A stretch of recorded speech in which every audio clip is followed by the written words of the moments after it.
நெறைய பாராட்டுகள் உங்களுக்கு வந்திருக்கும். நெறைய இந்தந்த இடங்கள்ல இப்படி பண்ணியிருக்கீங்கன்னு சொல்லிட்டு மியூசிக் எங்களுமே கன்சியூமர்ஸா இருக்கட்டும், இசை வித்துவான்களா இருக்கட்டும், உங்களுக்கு வந்து சொல்லியிருப்பாங்க. பட் சில விமர்சனங்கள் வந்து எனக்கு ஏதாவது ஒரு விமர்சனம் உங்கள பாதிச்சிருக்கா? ஆமா, இது வந்து நாம பண்ணியிருக்கணும் அப்படின்ற உங்கள பாதிச்ச விமர்சனங்கள் ஏதாச்சும் இருக்கா சார்? பாதித்த விமர்சனங்கள் இல்லை. ஏன்னா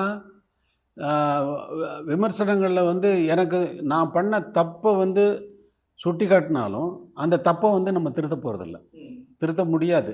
நடந்தவை நடந்தவை தான்.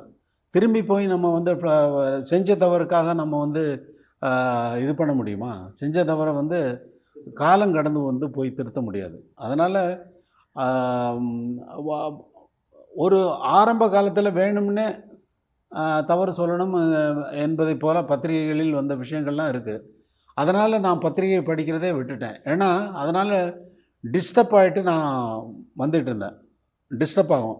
என்னை பற்றி ஏதாவது கிசு கிசு போடுறது, அல்லது என்னை பற்றி ஏதாவது ஜோக்ஸ் போடுறது, இந்த மாதிரி பண்ணிக்கிட்டு இருந்த நேரத்தில் ஒரு குறள் வந்து திடீர்னு ஞாபகம் வந்தது. யாதனின் யாதனின் நீங்கியான் நோதல் அதனின் அதனின் இல்லைன்னு.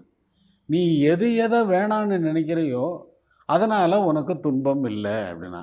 அப்படியா விஷயம் அப்படின்னு சொல்லிட்டு பத்திரிகை படிக்கிறதே விட்டுட்டேன்.